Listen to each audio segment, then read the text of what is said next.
I'm Jenni Russell. Welcome to Her Health and Happiness right here on UK Health Radio, the world's leading #1 talk health radio station. We are global. We are worldwide. We share every aspect of health. We are available on all platforms, on podcast. So whichever way you receive your podcast, whether you have Android or iPhone, welcome, welcome, welcome. So I hope, like me, you too remember that you are blessed and highly favoured, a magnet for miracles, the solution to someone's problem, and the answer to somebody's prayer. Getting a few little interruptions, the devil is a liar. And the thing is, sometimes I think we're going to have to, when we know we're the answer to somebody's prayer, we're going to have to impose ourselves on them. Well, not impose, but we need to gently encourage them, maybe put a bit more weight on them. One of the things I used to love doing is like jumping on my son when he was in bed, like, get up, and I just fall on him. And this morning, he said, Mum, can you just lay on me for a second? So excited. It's like childlike. As we have our conversation, it's just really nice. But I'm dedicating this record to a man by the name of Anthony Ambrose, who sadly passed away a few weeks ago. And it just upset my spirit so much. So I do want to say sorry for not having a show and rerunning my show last week. But I woke up in the morning. I've been doing it on a Wednesday morning at the moment. Johan, I'm going to get myself back together. But I'm at my mum's on a Monday and Tuesday, so it's more awkward. And I woke up to this crying from the pit of your stomach at 7 o'clock in the morning. My windows are cracked. My neighbour's next door attached. I'm a semi-detached. And I could hear her crying. It was so deep that I sleep naked. I had to just quickly put on my pyjama bottoms and a bra on my dressing gown and go next door and get them to open the door. And it transpires that her father had a heart attack. He was indoors, but he didn't call on his children. They were sleeping. He waited 6 hours for an ambulance. The ambulance came. We live in Enfield. They took him all the way to Hampstead for an emergency surgery. We give God thanks. I said, come on, I'll drive you to the hospital. And I drove them there to be with their dad. We came back, and my son and I, because my son, it woke my youngest up as well. We went to play and have a hit tennis in the afternoon. And I go in and I see this memory board for a guy from the gym who had passed away. And I didn't quite recognise the face. But then I put a message in the book. Then on Saturday, this was Wednesday, Saturday night, in my sleep, God said, that is the guy that you spoke to earlier on this year in January. And he was at the reception, he was at the coffee station, he was at the bar, ordering a coffee, but putting something in it that would make it be more blood pressure friendly. And we started to talk, and I did a course. I spent £12,000, well spent, on a course in closing clients, overcoming stalls and objections. And I have to admit, I don't think I used it very well. I went back into my, this is how I talk to people mode. But I never asked him, I asked him lots of questions about his life, and I found out, what was going on for him. But what I didn't do was ask those closing questions. What's working well for you right now? What's your biggest challenge? If you don't do anything about it, what could happen? Who will suffer? I never asked those questions. But I'm asking those questions of men today. I'm going to put it over my social media platforms. I've put it on LinkedIn. Because I'm asking, and the next challenge starts on the 1st of July, and I want to know, how do we be kind to ourselves? So in terms of nutrition, in terms of sleep, just in terms of self-love. What is your self-love? If you're a man running a business, we know that a man's role is to provide, to protect, promote, and praise his wife and his children. But yes, providing and protecting, that is a big thing for a man. If he doesn't feel he's in that position, he can feel like he's emasculated. So I understand all of that. But at what cost? Because the statement that gets made a lot for people is, when it's your time, it's your time. But I do want to counter that statement, because I don't think it really is for many people, it's their time. 80-90% of sicknesses and dis-ease out there today are lifestyle induced. So we are prematurely calling ourselves home before it's our time, because we're making lifestyle choices that don't actually allow us to have the style of life we want. What we're doing is, the style of life has become very material. But actually, all those material things that we're chasing mean nothing if we don't have the vitality to do it. The other issue is, there's gyms opening up everywhere. And that's a good thing to a point. Because fitness is a component of health. It's health and fitness. The magazines are called Health and Fitness. So what happens is, you're paying for a membership in the belief that that membership, that fitness that you're paying for, because you're going to a health club, will give you the health that you need. But actually what it doesn't do is have any workshops or conferences, anything around thoughts and the understanding of what thoughts have ultimately on organ health and dis-ease and dysfunction. It doesn't have anything around breath. They might do yoga classes, but no one really explains breath as life force energy and understanding why breath is so important, and the importance of being able to breathe diaphragmatically, the importance of understanding venous return, the importance of, how breath carries, because it literally carries the nutrition, right? And it removes the waste and it detoxifies the body. So we have to understand it carries the nutrition to every cell in the body and it removes waste. So in the CHEK system, CHEK, which is corrective high performance exercise kinesiology, Paul Chek, you have to understand that oxygen is considered a nutrient. So you don't get that depth in the health club. Don't focus on hydration. I belong to David Lloyd's. You go into David Lloyd's and there is some water at the bottom, but before that there's all the other energy drinks and all the other stuff that's full with sugar. It's not the best and the most high qualified collagen or protein powders they're using. A lot of those protein powders are filled with sweeteners and fortifiers and preservatives. You can get your meals, but there's lots of burgers and bits and pieces. There's not, the nutrition is not as strong. The hydration is not as strong. Then sleep isn't promoted. Yes, they open at 7 and they shut at 10. They used to open at 6 and shut at 11. But no one focuses on the importance of these workshops don't exist. When you take out your membership, these conversations are not had. They're not looking to find out what your stress profile is, your physiological load. So they move straight into food and movement. They provide a place for you to get something to eat and drink, alcohol included, and to do classes. And a lot of the places is being pulled apart. The gym's being pulled apart. We're losing our tennis courts. You know me and my tennis. So we can put in state-of-the-art saunas, steams, and high-performance studios where we can tell people they've got to try and work at their max rate. The issue is I go to Blaze. People go to Blaze and you've got to get 10 reds and 17 reds and whatever. And people are red and they're just standing there and they haven't done anything. They're still in the red when they've come down. So they don't understand VO2 max. They don't understand recovery rates. They don't understand that. If somebody's just sort of standing and just doing a warm-up and they've already gone into red and they're 90%, I want to check their blood pressure. Something's not right there. But, if it's about how many reds you can get, then people get 20, 30, 40 reds. And then they look at me and I've got 4 or 5 and they're like, well. But let's just put our bodies together and look at the difference of even the aesthetics and then the whole thing around fitness. Now, just because a body looks good doesn't mean it's healthy. It can be fit, doesn't mean it's healthy. And that's what's missing. And this is where we need to get to.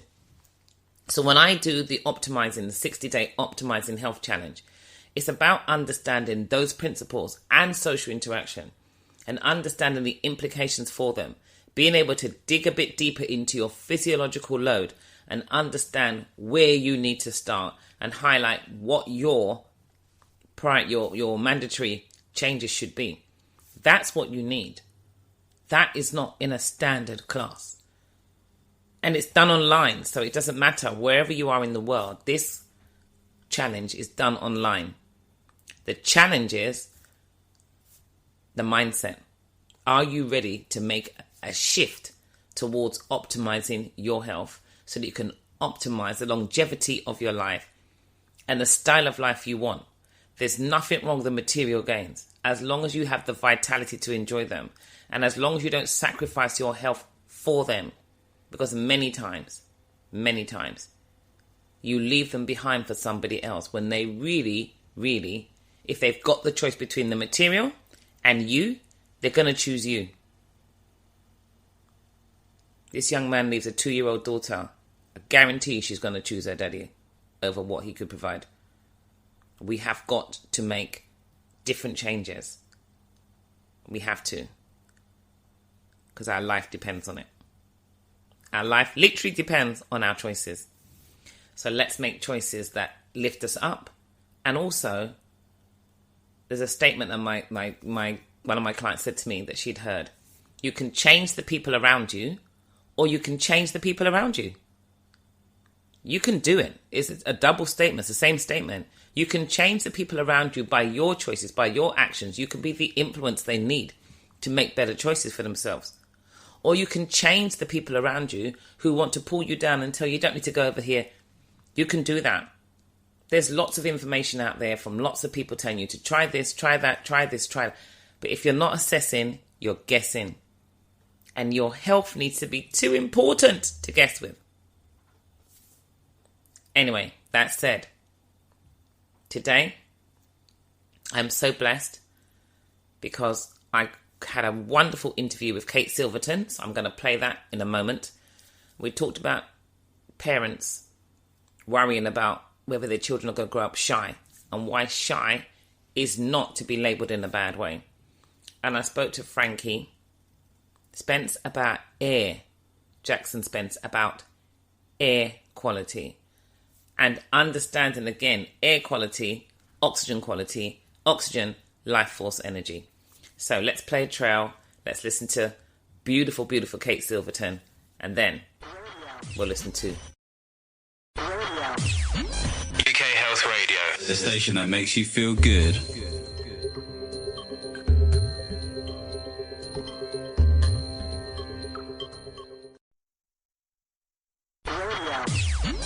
UK Health Radio, the station that makes you feel good.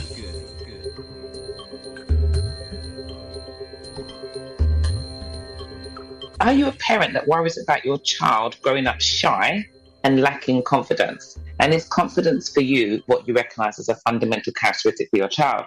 Today, I am blessed to be speaking with Kate Silverton, and we are going to talk about how to build our children's identity and help them to flourish in their adult life. So, Kate, welcome to Her Health and Happiness.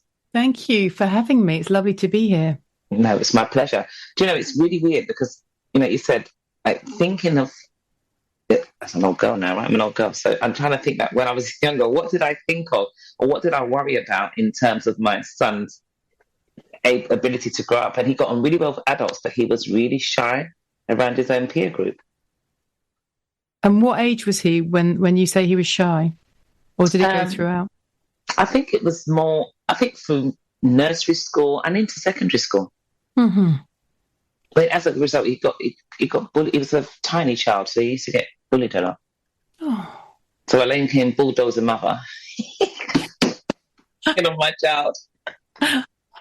Well, this is it. And I wonder whether that's what parents, with the campaign, that's with the research that Stock has done, I'm wondering whether that's why so many parents are concerned, let's say, about confidence and shyness. They've identified shyness and sort of wanting the most important characteristic for their child to be confidence. And it's an interesting topic, isn't it? Because I don't see shyness as a deficit. No. We all sit on the spectrum in terms of our behavior and how we relate to other people. Some people we feel really comfortable and relaxed with and can be more extrovert. And at other times, we might not. And I think it's something to be celebrated. I don't think we want to pathologize shyness. Equally, I understand why parents, and you've just named one example of worrying about our children and wanting to know that we've sort of put those pillars in place that really can give them the confidence and resilience to get through life and its inevitable adversities. Yeah, I think because there's so many different anomalies to this. When I gave birth to my oldest son, he all my friends around me had girls. My youngest son, again, most of my friends around me have got girls of the same age. So they tend to... So that was the kind of thing where he's growing up and it's all around females and it's around just girls. So then I felt that maybe that might have been an influence on how he then relates to and gets on with boys.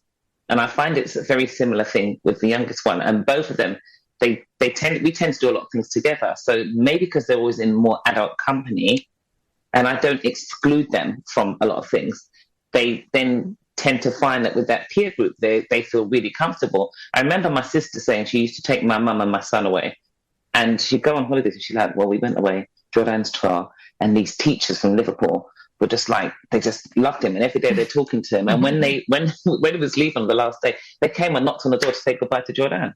Oh. So that's it, isn't it? So it's like, that's not shyness, is it? So it's, no. I think celebrating our children for where they're at and who they are and honouring that is probably, I think, one of the key messages that I would share, because we are all different and we are all comfortable with different people. And actually it's, who do we feel safe with? Who do we feel connected to? And that really is key in terms of confidence. And as I say, it can come in many forms and with different people. Yeah. And I think, like you said, I suppose I'm looking at this research that's been done and that trip trap chair. It's like you're teaching your child, even from in the high chair, it's the sensorial skills and how to navigate around the table. Yes. That's their own little individual table. So they're learning those skills. When you take your children as young children, you take them out to a restaurant, you're teaching them how to navigate and behave in public, as opposed to being, having a dining table. I remember years ago, and there was loads of talks around people not sitting together and eating. Now saying, because we're building more and more houses, smaller and smaller, we're taking away the space for the dining table, which means we're taking away the space for families to come together around the table, away from the TV, away from things, where we actually sit down and have conversations as a family and explore each other's days. We're becoming more separated from our children, because if they eat on a tray in their room and we eat on a tray in front of the TV and we're all in front of the TV, we're not paying attention to each other. And if we've got the child that may be shyer than the next one, we may not recognize things that are happening to them because our focus isn't on the children. And that's the one time when the family can come together around that dining table. Does that make sense? Absolutely that. And I think this is what we're realizing now. And again, you've got, as you mentioned, the trip trap chair. I have one of those as well, because this is a company that gets that. It's got those family values that it's really trying to sort of promote and to keep reminding parents exactly what you've just said, that these, dinner sitting together is not just a nice to have. It's really important for building those foundations of how to navigate social situations, what is acceptable, what is not. Equally, when you've got a chair like that, you're not strapping a child in, so they're able to move. And again, that's part of when we're looking at the early years, movement and being able to sort of exercise our freedom of movement is really important for brain development. And I think people maybe are less aware of that. But all these things that maybe we would have done naturally when we lived in communities, and it ain't so long ago that our ancestors would have lived in a community of sort of 40 to 50 people, where you would have had this wonderful extended family, and children would be very much a part of that. And as you've just really articulated very clearly, we've become, society's become, parents, families, unfortunately and sadly, and I'm one of them, has become much more isolated just because of the way that we're living. Exactly as you say, we have children ending up eating at an island and the parent, or sitting, with a tray on the lap. And wouldn't it be lovely if conversations like this can just support parents in thinking, actually, there's a real value if we want to build confidence and help our child to navigate future social situations. This is where it's at. Starts right at the dinner table. Yeah, and if you think about it, Kate, I don't know, probably you're the same as many people, right? When we invite friends round for whatever evening we're going to have an evening with our friends, doesn't everybody end up in the kitchen? It's like you start with your cooking and you come and have a drink, you go into the kitchen, and you've got kitchen diner all one room. And in the end, nobody comes into the living room. No one goes into the garden space. Everyone ends up where the food is, right? So therefore, we know that food connects people. food and drink connects people, and that's what they end up. So if you've got a lovely, if you've got a nice garden and you've got a nice table and everyone's sitting around the table and stuff, they're all sitting there, and that's the community. They're sitting there.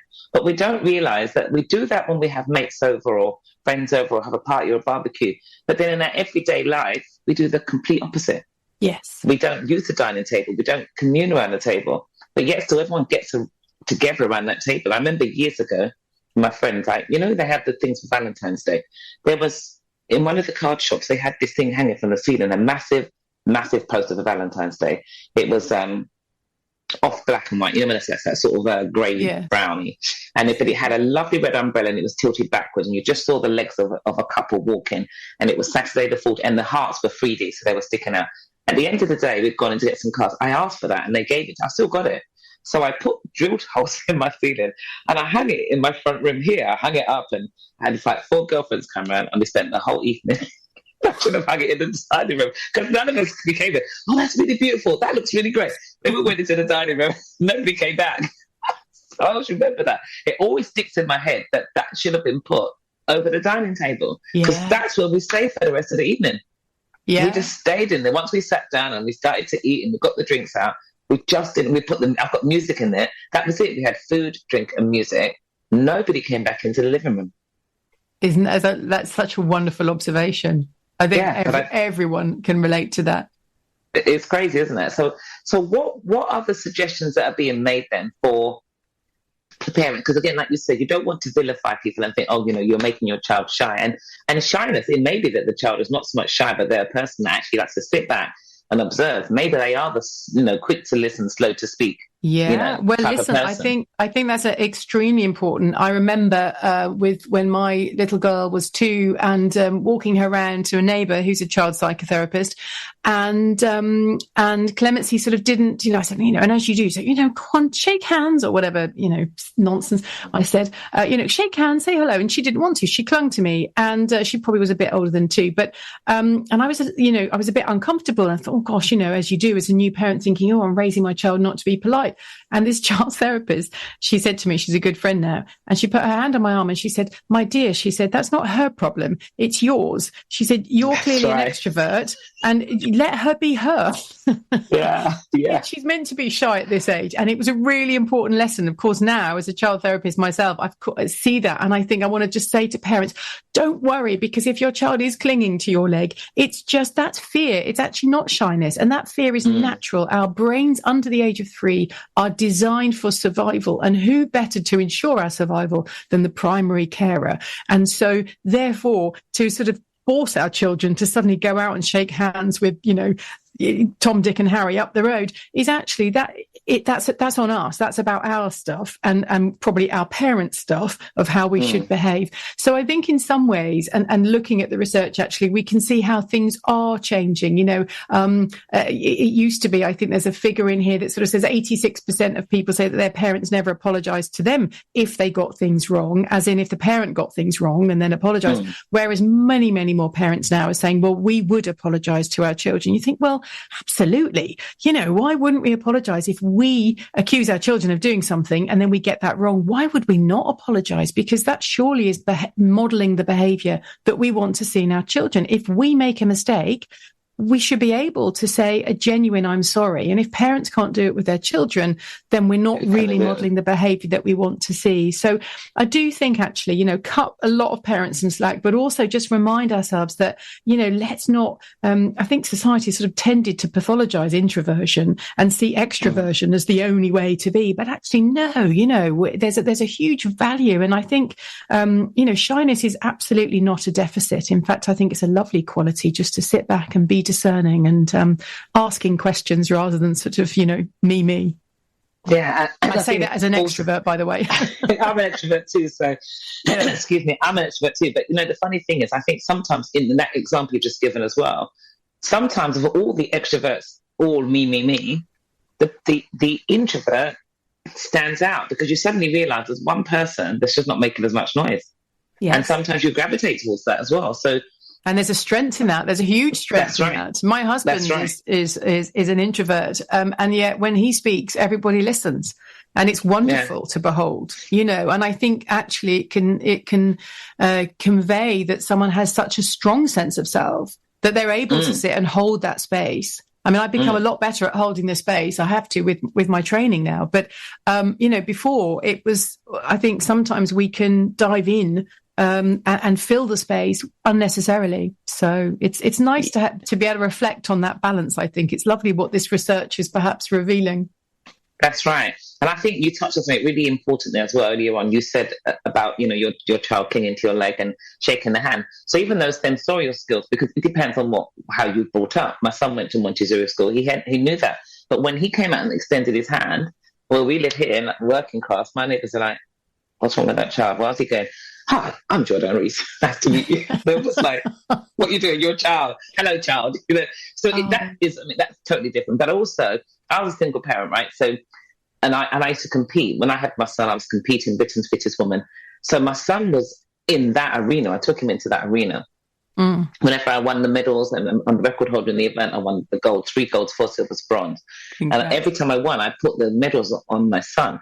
Yeah. So he would be there with my sisters or my friends that came to watch. So he was brought up in a like that village kind of mentality, that community of people. So from a very early age, he was not shy. I did the New York Marathon when he was 2.5, and my friend was in New York. My uncle, he wasn't answering the phone, so I couldn't go to my uncle.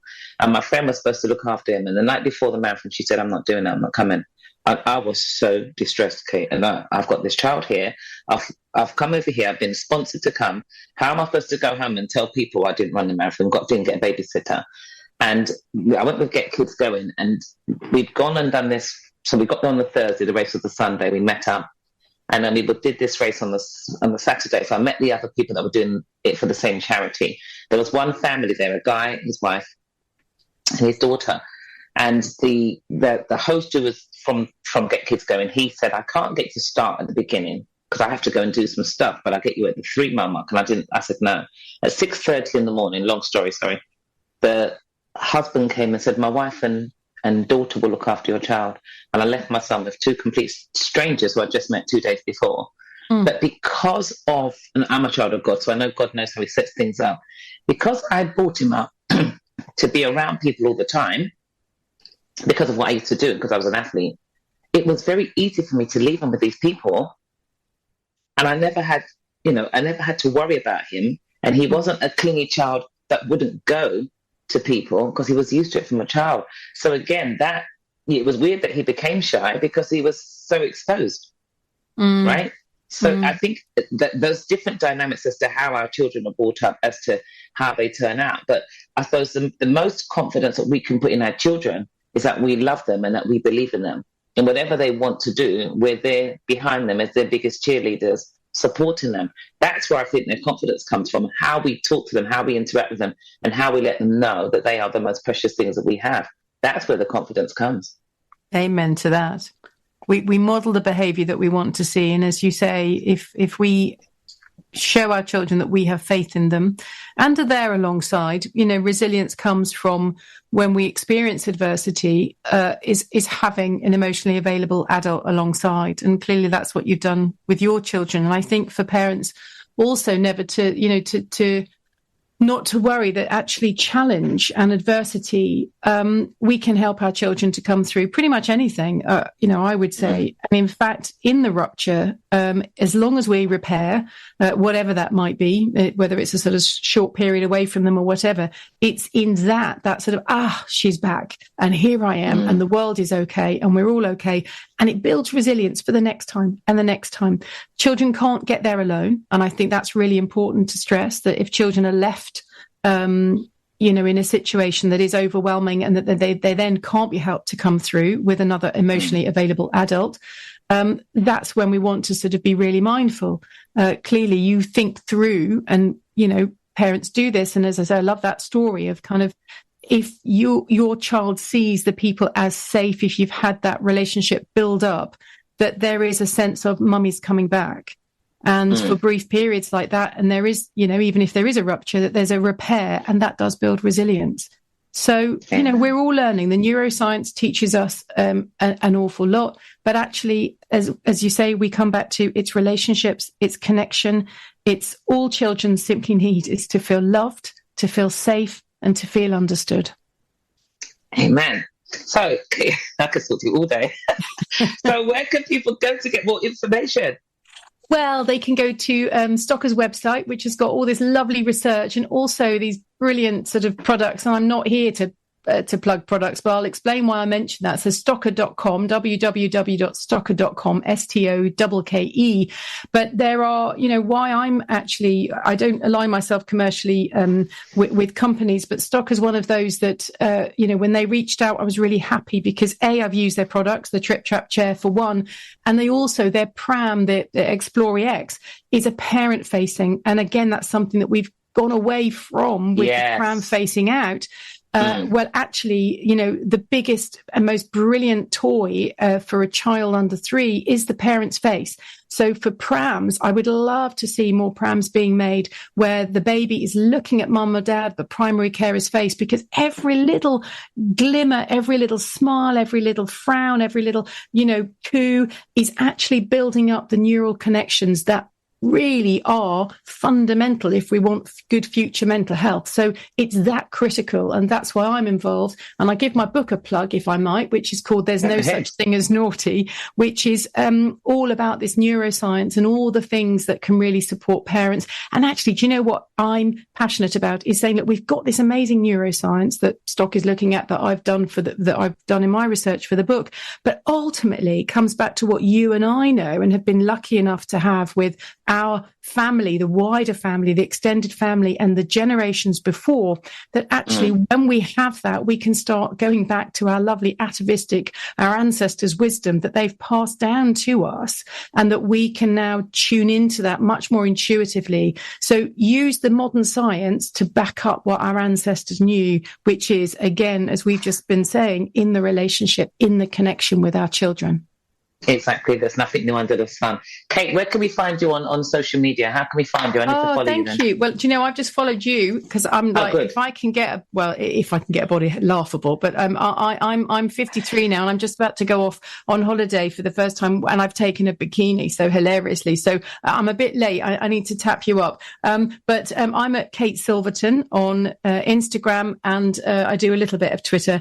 And I'm hoping to do a lot more once I get my second book finished, because that's been all consuming. But I'm passionate about this, as I know are you, in terms of our overall health, whether it's physical and mental. So I look forward to speaking to you again and keeping in touch. Oh, definitely. I'll send you a message, because that's what I've been doing with clients. It's my thing, what I do.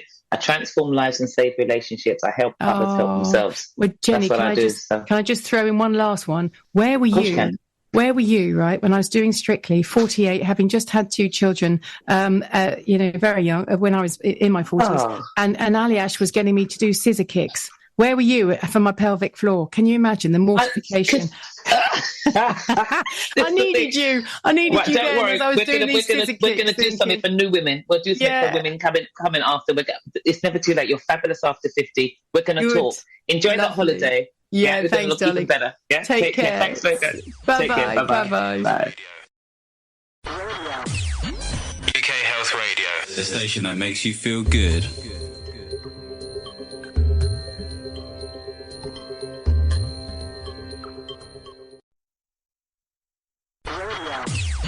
UK Health Radio, the station that makes you feel good.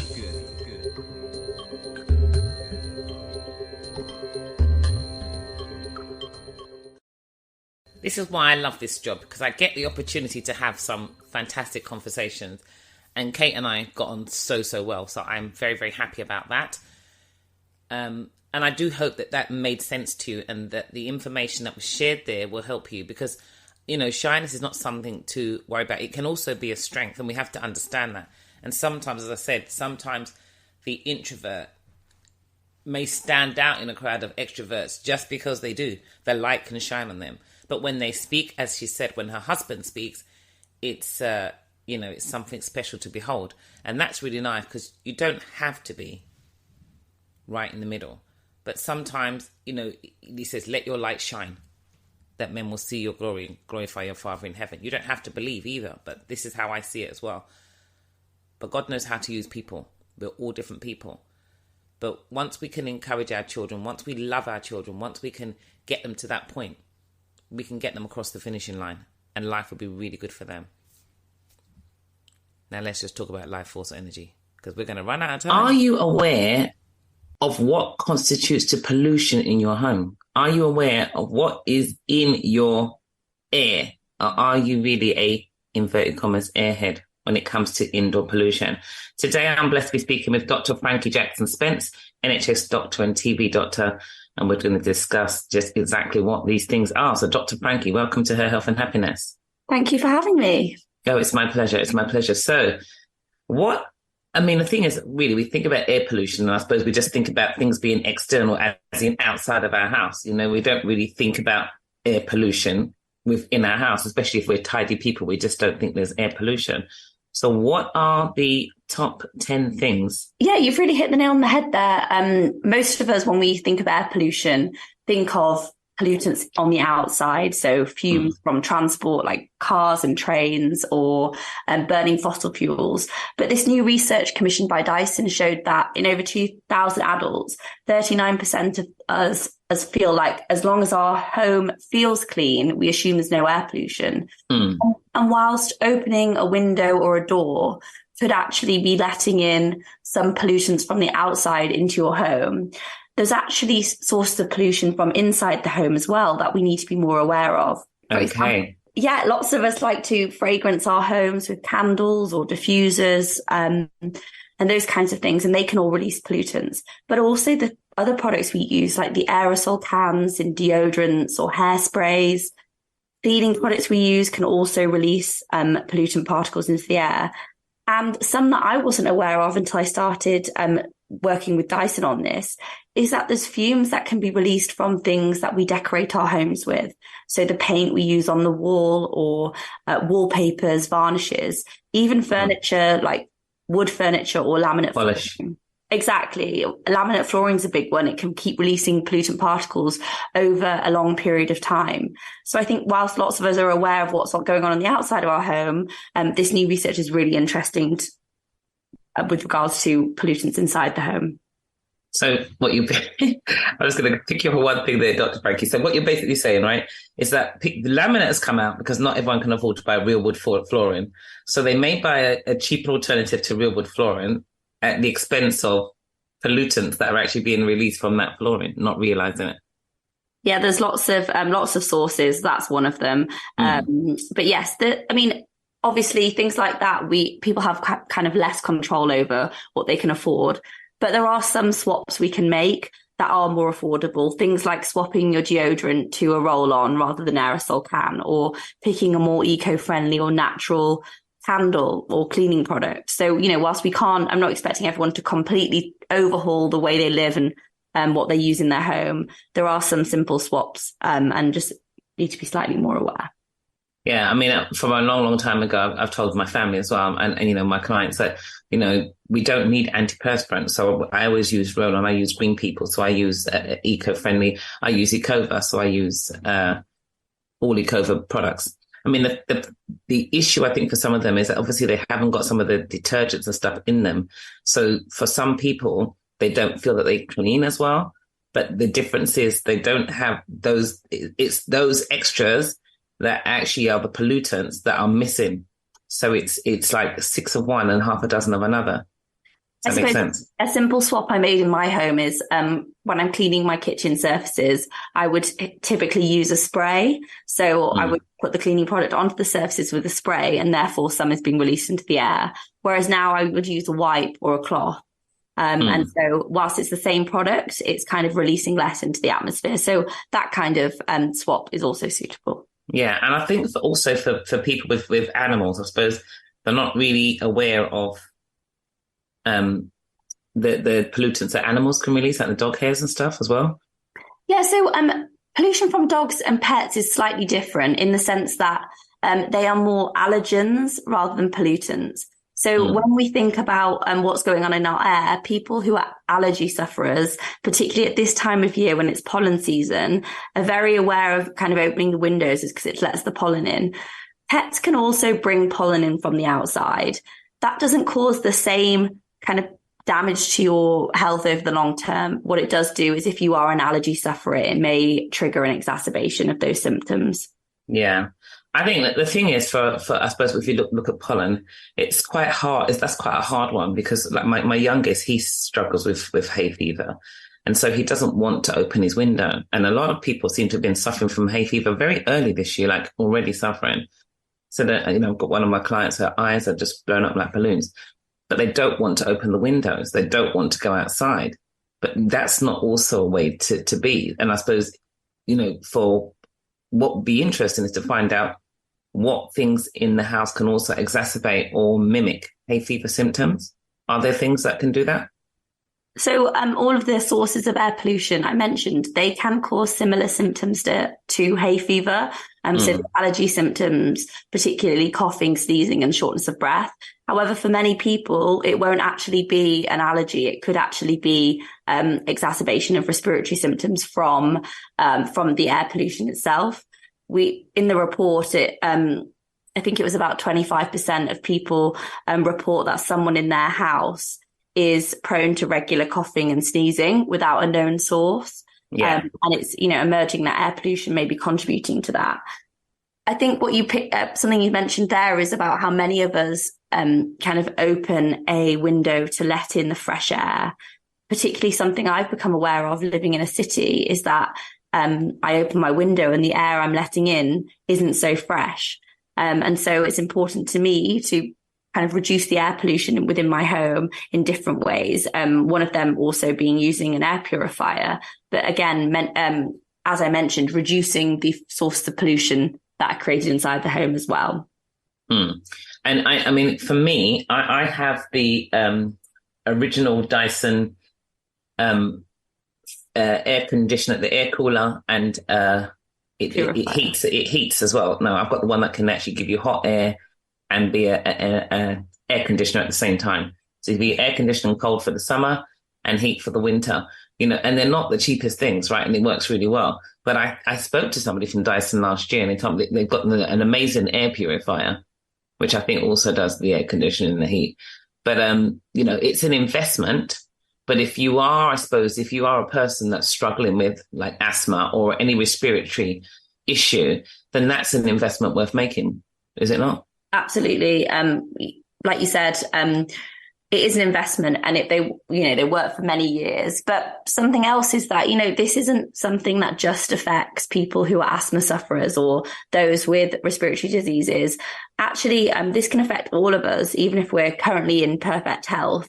The impact of both external and internal air pollution on our health over the long term is really vast. It can cause inflammation and lung disease and trigger things like asthma, but it also can affect our heart, causing strokes, increased risk of heart disease, increasing our risk of high blood pressure, type 2 diabetes. And a stat that I found staggering was a report from Public Health England, which estimated an extra 43,000 deaths per year in the UK, which are attributed to air pollution. So it really is affecting us all. And so, like you said, these small changes we can make or potentially larger investments will be doing some good over the long term. Yeah, because at the end of the day, I think, you can measure cost in many ways. And you might look at the cost of, the original investment into buying an air purifier, and you might think, I ain't paying that. But then what are you paying with your health? That's what I always say to my clients. What are you paying with your health?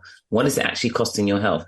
Because it's not just, we look at nutrition and we think it's it's just poor lifestyle. Lifestyle is not just food and drink. It is all those things you mentioned. It is everything else. It's all the external factors, the environmental factors.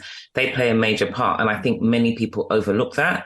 And that's why when they're looking to try and work out what is the sort of root cause of their symptoms, if they don't take into consideration things like air pollutants, then they may be making adjustments, but not really getting the results they want because they're not making all the adjustments. Does that make sense? Yeah, absolutely. I think it's easy to correct things that we can visibly see. And indoor air pollution is one of the ones that, often we definitely can't see, but we often can't even smell or taste. So it's easy to ignore that it's there. And like I mentioned, the majority of people answering the responses to this survey proved that this is a large area of a knowledge gap for most people. And so having conversations like this, where we bring it to people's attention and doing research studies like this, is just so important.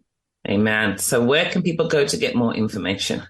So there's some brilliant information and more about this research in particular on the Dyson newsroom, which is on the Dyson UK website. So I'd recommend everyone goes and checks that out. Fantastic. Dr. Frankie, thank you so much for your time. Thank you for having me. Oh, it's my pleasure. Thank you for waiting. No worries. That's All it. right, take care. Thank you very much. That's it. We are coming towards the end of the show. We've just got a couple of minutes left. So, those two are totally different interviews. But, I had, like I said, I love talking to people, and I love sharing my knowledge, and I love the knowledge that's shared out there. Many times, many of the products we put in our house, there's lots of household products that, they're cheaper in terms of the price out of your pocket, but actually what they may do for your health, they're actually far more expensive. So this, having this bit of information is great. Remember, there are, everyone says, oh, but she's just after your money. No, everybody pays for something. But I just want to help you not pay with your life. But I also have my own mentors. I also invest in my education. I also spend thousands, each year getting myself where I need to be able to, improve the service that I offer to my clients and improve the way in which I can deliver that service. But you have to invest something. It has to cost you something. I did a course with Lisa Johnson last year, and one of the statements she said is, people that don't pay attention. I know when I ran the very first 60-day Optimizing Health Challenge, I did it 60 people, £60. It was literally £1 a day. I had 30 people signed up, but only 5 people turned up every day. It didn't cost them anything, so it didn't matter if they missed it. But it could have cost them their life. When we look at it in terms of the monetary value, we lose it. Really and truly, I only want to work with people who are willing to study and implement what they learn, and not put the value just on what they pay. The value is in the implementation. So if you are that person and you want to actually study and implement because you want to transform your life and have a better life and live life better and live the style of life you want, because nobody's style of life includes sickness and disease, then you can find me on Instagram and Twitter at Pelvic Secrets, PelvicSecrets. You can email me, pelvicsecrets@icloud.com. You can call me on 0207 291 4499. You can find me on LinkedIn and Facebook, Jenni Russell. It's Jennifer minus the F-E-R, Jenni with an I. So HR departments as well, I'm calling on you. I want to be able to have that conversation from menstruation to maternity to menopause. That's a female conversation that must include men. Because whilst men are out there driving themselves to go home too early, women are stressing about that thing on top of not understanding how their bodies work. We all need to understand how our bodies work. We're equal, but we're not the same. The biomechanics may change us, but at the end of the day, our thoughts, breath, hydration, sleep, nutrition, movement, and social interaction are universal tools that dictate the level of our health and vitality. Until next week, in health and happiness, pelvic health and happiness, stay blessed, stay safe, stay well.